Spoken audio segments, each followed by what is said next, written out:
आज की जो टॉपिक है वो टॉपिक है इनपुट एंड आउटपुट डिवाइसेस। चलिए तो स्टार्ट करते हैं इसको। हम लोग ले चलते हैं आपको स्क्रीन पे।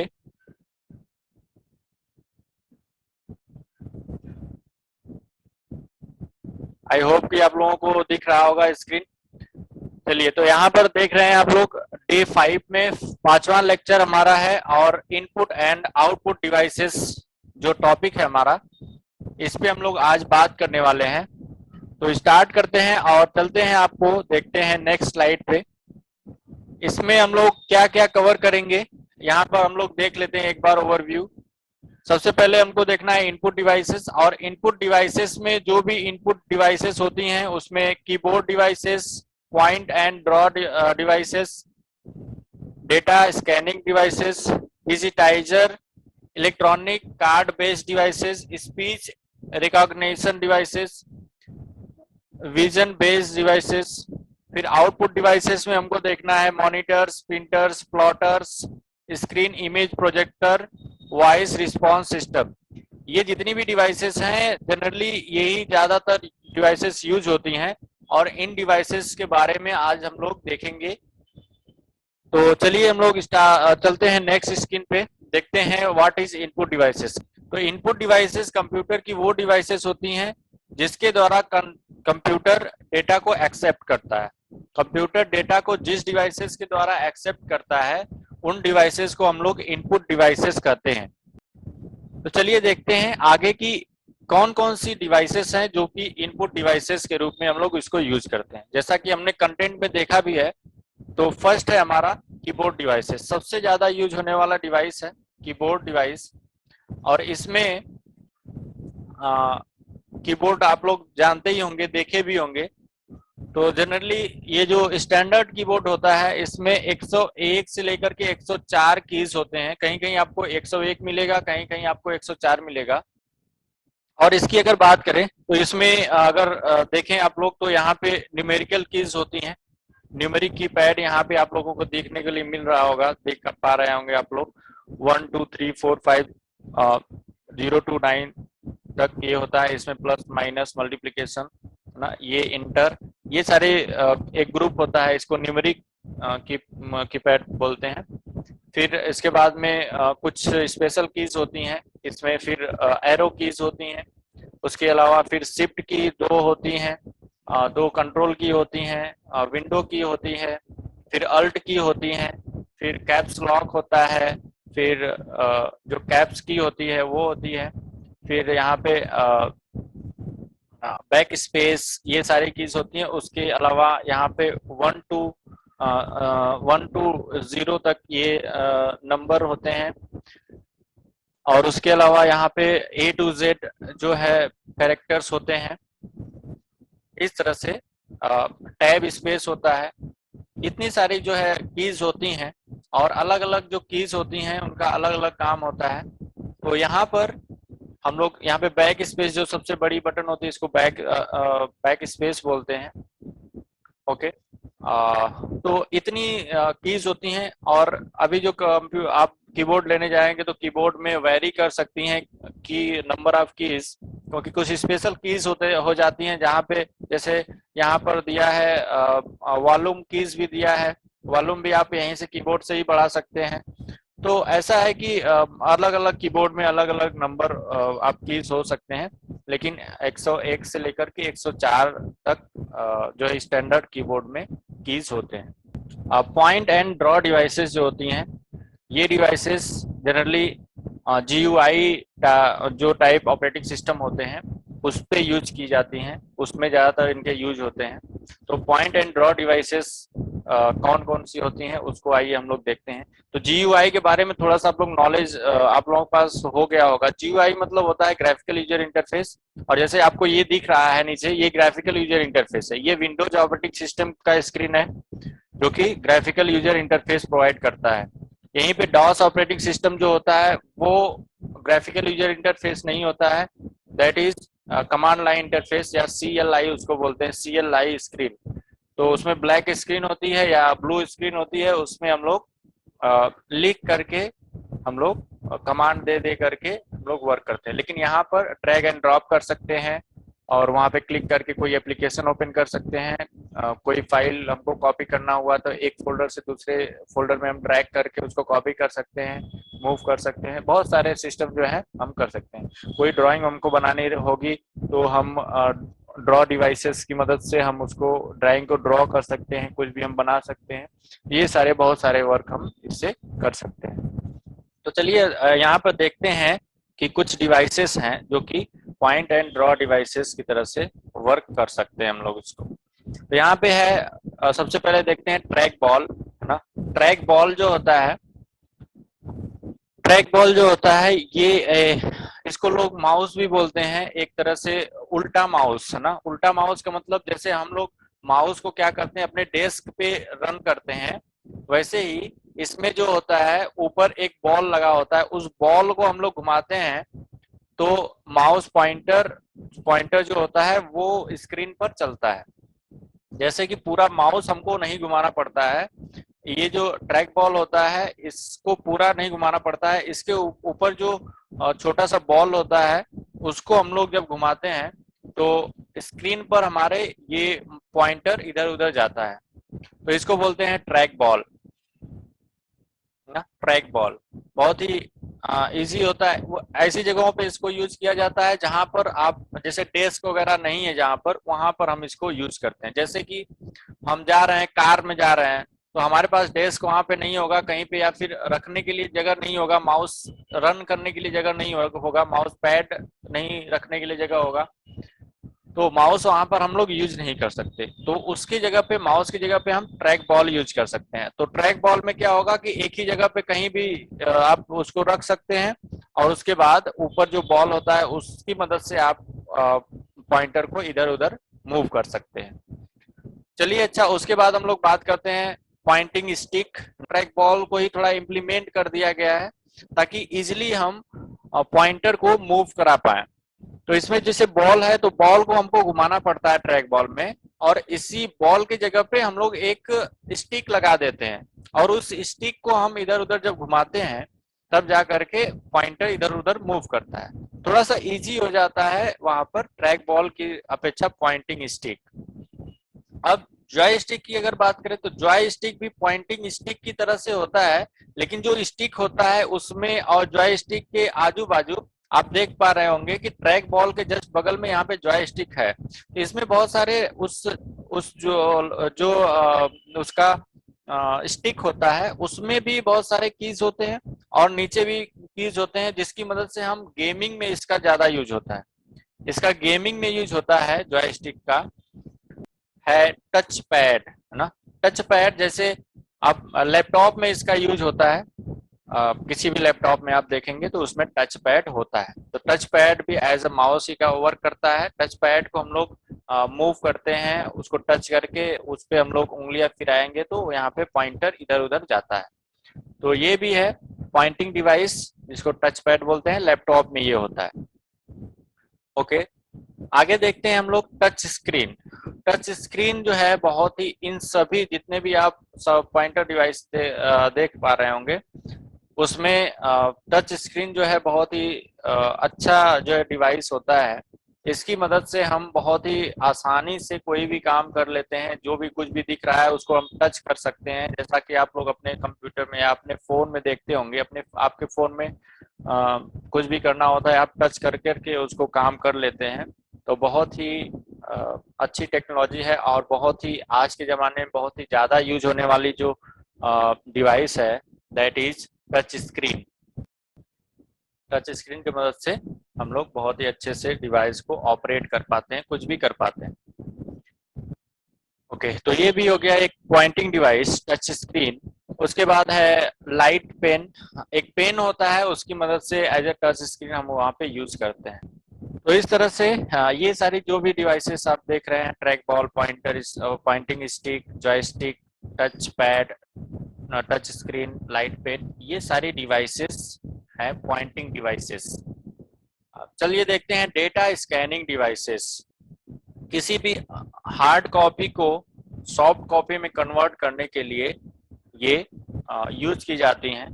तो डेटा स्कैनिंग डिवाइसेस जो होती हैं जनरली किसी भी, जैसे कोई कार्ड हो गया या फिर कोई कोई पेज हो गया, उस पे कुछ डेटा प्रिंटेड है, या फिर कोई डेटा है मैग्नेटिक, बहुत सारे होते हैं कार्ड उसमें, तो अलग अलग टाइप के डेटा होते हैं जो उनको रीड करने के लिए, उनको स्कैन करने के लिए हम लोग डेटा स्कैनिंग डिवाइसेस को यूज करते हैं।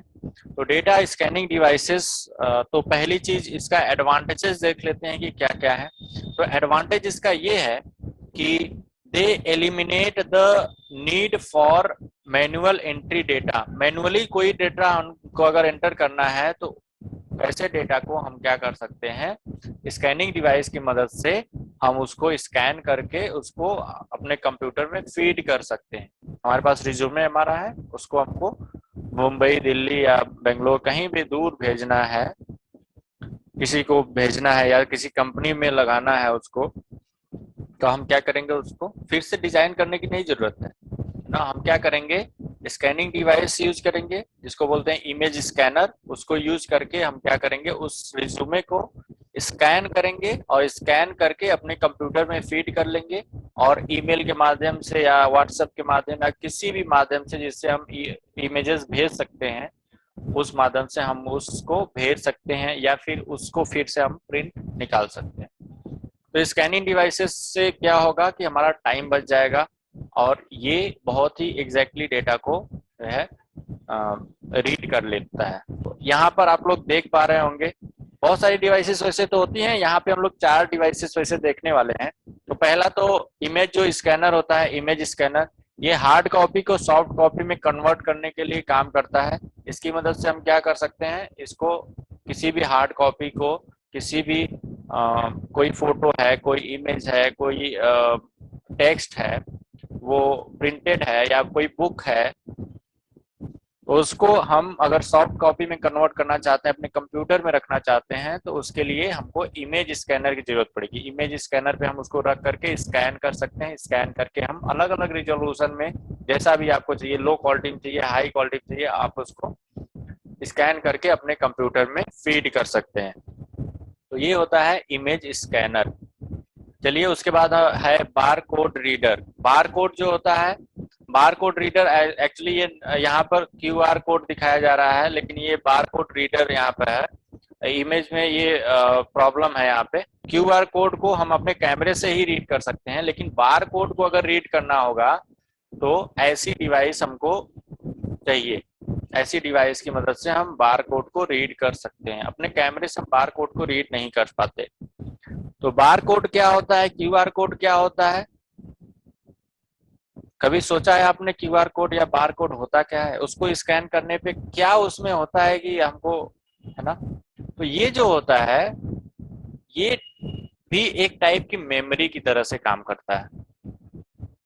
आप कहेंगे कि कैसे मेमोरी, कैसे हो गया ये ना। किसी पेपर पे ये तो प्रिंट हो जाता है, कहीं भी रहता है, इसका फोटो भी कोई भेज देता है, तो कोई स्कैन करके, जैसे हमको कोई पेमेंट करना हुआ क्यूआर स्कैन करके किसी दुकान पे, दुकानों पे जी पे, गूगल पे है, फोन पे है, फिर भारत पे है, बहुत सारे क्यूआर टाइप के डिजिटल ट्रांजेक्शन होते हैं। दुकानों पे आप जाएंगे तो वहां पे जरूर मिल जाएगा आपको देखने के लिए।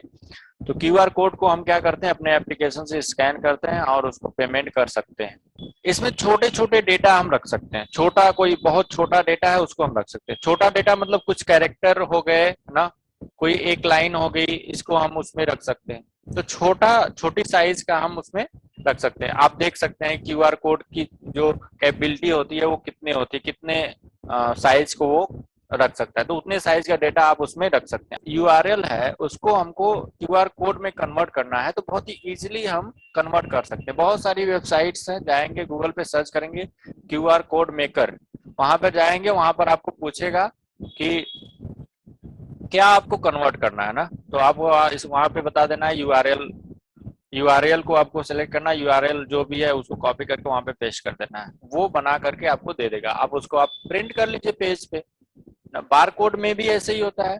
बार कोड को जनरली लोग प्राइस के लिए यूज करते हैं। जैसे मॉल वगैरह में उनको कंप्यूटर सिस्टम होता है, लेकिन पूरा जल्दी जल्दी उनको सामानों को स्कैन करना होता है, उनके रेट को तय करना होता है, इसलिए उसमें बार कोड होता है, तुरंत वो लगाते हैं, वो रीड कर लेता है, फटाफट वो सामानों को कर देते हैं। उस सामानों की पूरी डिटेल के साथ में उनका पूरा जो बिल होता है वो बन जाता है ऑटोमेटिक ना, को बहुत ही आसानी से, बहुत ही इजीली।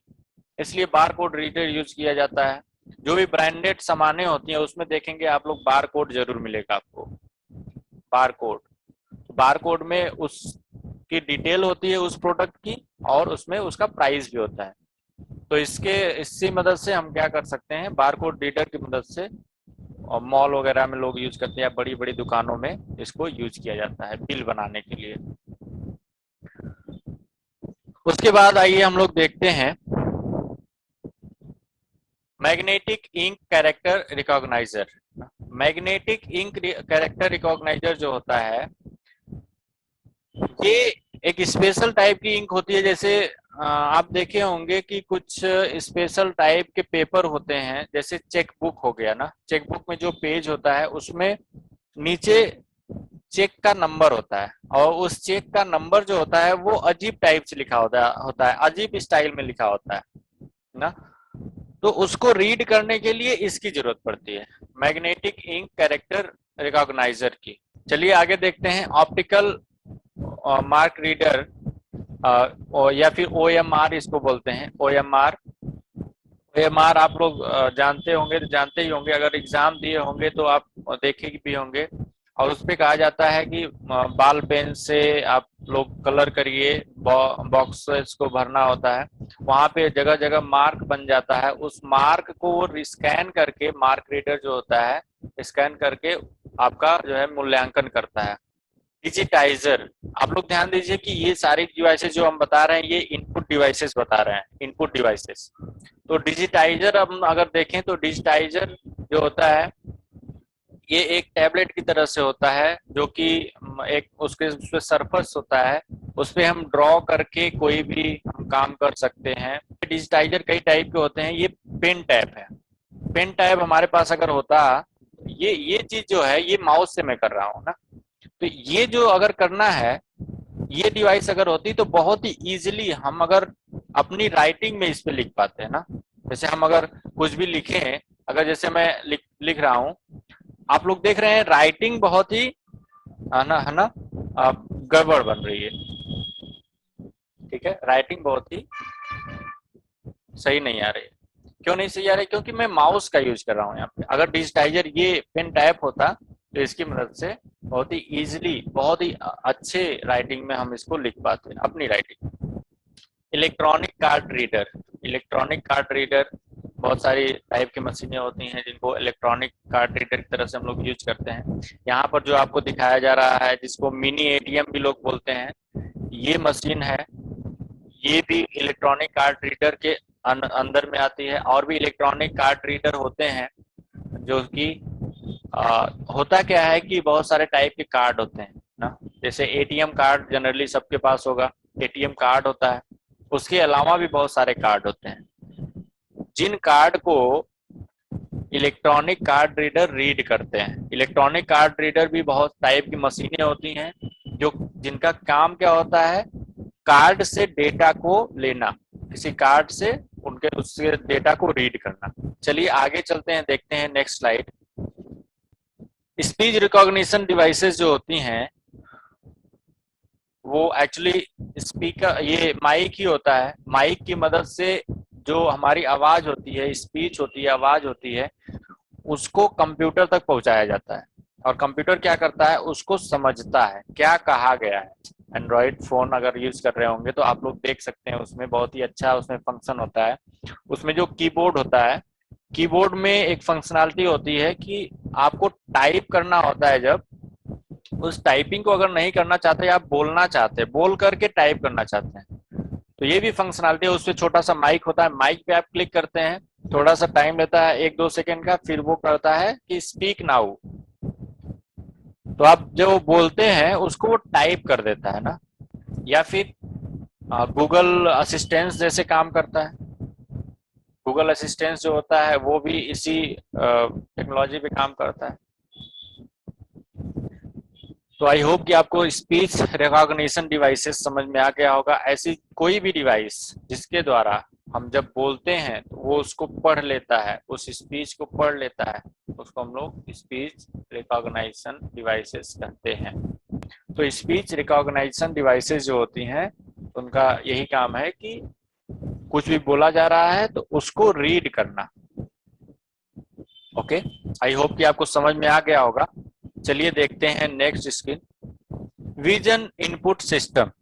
विजन इनपुट सिस्टम जो भी होते हैं वो कैमरा ना, कैमरा क्या करता है, एक विजन इनपुट सिस्टम है जो कि देख करके किसी चीज को देखता है तो उसको कंप्यूटर को वो डेटा प्रोवाइड कर देता है।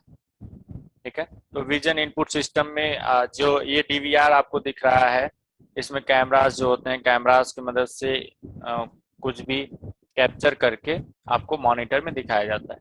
तो इसको बोलते हैं विजन इनपुट सिस्टम ना। कैमरास जो होते हैं, कैमरा जितने भी होते हैं वो विजन इनपुट सिस्टम होते हैं। वो देखते हैं और देख करके जो भी डेटा होता है उसको कंप्यूटर को प्रोवाइड कर देते हैं। आगे देखते हैं आउटपुट डिवाइसेस। तो आउटपुट डिवाइसेस वो डिवाइसेस होती हैं जिनकी मदद से कंप्यूटर रिजल्ट प्रोवाइड करता है यूजर को। प्रोसेसिंग के बाद रिजल्ट प्रोवाइड करने के लिए कंप्यूटर के पास आउटपुट डिवाइसेस होनी चाहिए। तो चलिए देखते हैं कुछ आउटपुट डिवाइसेस। सबसे पहले आता है, सबसे ज्यादा यूज होने वाला आउटपुट डिवाइस है, दैट इज मॉनिटर्स ना। तो मॉनिटर्स हैं। मॉनिटर क्या करते हैं? Monitor are the most popular soft copy output devices used today. Monitor display and output on television like screen. Screen पे कुछ भी दिखाना हुआ वो दिखाता है। ये भी कई टाइप के मॉनिटर होते हैं, लेकिन सबका यही काम होता है कि उसमें हम देख सकते हैं, कुछ भी हम देख सकते हैं, कोई भी डेटा हम देख सकते हैं। कोई पिक्चर है, कोई वीडियो है, या फिर कोई वर्क हो रहा है कंप्यूटर में, कुछ भी हम एडिटिंग कर रहे हैं, वो सारी चीजें ये मॉनिटर पे दिखती हैं। प्रिंटर्स। प्रिंटर भी आउटपुट डिवाइस है। प्रिंटर के द्वारा हम लोग किसी सॉफ्ट कॉपी को हार्ड कॉपी में कन्वर्ट करते हैं। मतलब कंप्यूटर में हमारे कोई ऐसा डेटा है जिसका हम हार्ड कॉपी किसी पेपर पे उसको हम छापना चाहते हैं। कोई फोटो हो सकता है, कुछ कैरेक्टर हो सकते हैं, या कुछ लिखा हो सकता है, कोई पीडीएफ फॉर्मेट में कोई बुक हो सकती है। उसको अगर हम हार्ड कॉपी में कन्वर्ट करना चाहते हैं, सॉफ्ट कॉपी को हार्ड कॉपी में कन्वर्ट करने के लिए we are using printers. Plotters. Plotters क्या होते हैं?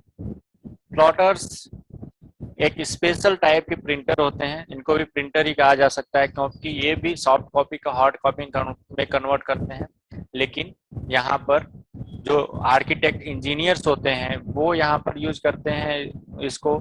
सिटी प्लानर्स यूज करते हैं, जो जिनको ग्रेट हाई रेजोल्यूशन में कॉपी चाहिए वो लोग प्लॉटर यूज करते हैं। तो प्लॉटर जनरली प्रिंटर ही होता है। जैसे जो बैनर वगैरह बड़े बड़े आप लोग देखते होंगे, मार्केट में निकलते होंगे, तो प्रचार के लिए लोग बैनर बनवाते हैं, वो सारे प्लॉटर पे बनते हैं।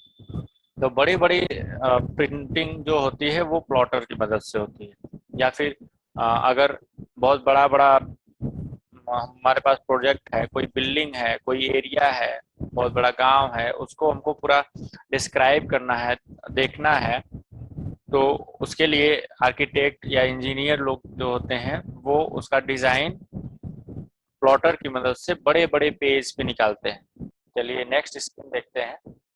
Screen image projector. Screen image projector क्या होता है? प्रोजेक्टर आप लोग नाम सुने ही होंगे। ये क्या करता है?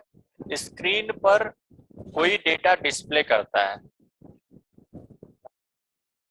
जैसे हम लोग मॉनिटर यूज करते हैं तो वो छोटा स्क्रीन हो सकता है, लेकिन अगर हमको बड़ी स्क्रीन यूज करना है ना, बड़ी स्क्रीन पे देखना है, बहुत सारे लोग बैठे हुए हैं, जैसे हॉल में ना, पिक्चर हॉल में ये वहां पर यूज किया जा सकता है। या फिर कोई मीटिंग है, उसमें कुछ बताना है लोगों को, ज्यादा लोग जहाँ पर होते हैं, जो दूर बैठे होते हैं उनको भी दिखाई दे, इसलिए बड़ी स्क्रीन होनी चाहिए। तो बड़ी स्क्रीन के लिए हम लोग प्रोजेक्टर यूज करते हैं, बड़ा दिखाने के लिए ना। यही है कि हम अपने कंप्यूटर से क्या कर सकते हैं, इसको कनेक्ट कर सकते हैं और कनेक्ट करके हम किसी दीवार पे या फिर पर्दे पे बड़ी स्क्रीन पे प्रोजेक्ट कर सकते हैं, दिखा सकते हैं लोगों को। तो प्रोजेक्टर ये हो गया। बहुत टाइप के प्रोजेक्टर होते हैं, ठीक है, लेकिन प्रोजेक्टर का, सारे प्रोजेक्टर का यही काम होता है कि वो इमेजेस को, वीडियो को या किसी भी टाइप के मीडिया को वो क्या करता है, वो बड़े पर्दे पे दिखाता है। बड़े पर्दे पे देखना होता है तो वहाँ पर प्रोजेक्टर हम लोग यूज करते हैं। ओके, चलिए नेक्स्ट देखते हैं क्या है। Voice response system. Voice response system जो होता है, ये कंप्यूटर क्या करता है कि कोई साउंड प्ले करना है या यूजर को सुनाना है तो साउंड रिस्पॉन्स सिस्टम का यूज करता है। साउंड रिस्पॉन्स सिस्टम में जो बहुत सारे स्पीकर्स वगैरह होते हैं वो यूज किए जाते हैं। ये हेडफोन होते हैं वो यूज किए जाते हैं, ईयरफोन्स होते हैं यूज किए जाते हैं, स्पीकर्स होते हैं, छोटे स्पीकर्स, बड़े स्पीकर्स, है ना, साउंड सिस्टम। तो बहुत टाइप के होते हैं जो कि यूज किए जाते हैं किसी भी साउंड को सुनने के लिए। आई होप कि आपको समझ में आ गया होगा सारी चीजें आज की क्लास में। तो कल मिलेंगे फिर से सेम टाइम। तब तक के लिए bye bye, take care, thank you.